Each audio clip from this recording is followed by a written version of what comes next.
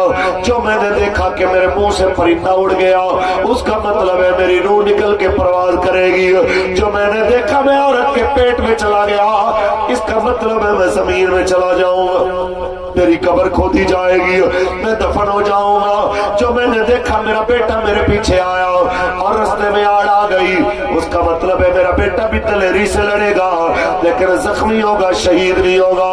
پھر وہ وقت آیا جناب، ایسے ہی ہوا، لیکن جب جس کو موت کا یقین تھا، جب چلنے کی باری آئی تو بزدلوں کے ساتھ کی طرح نہیں چلا، یہ بھی نہیں کہا میں بیوی بچوں سے آخری بار ملنا ہوں، یوں پہلوانوں کی طرح ٹہلتا ہوا۔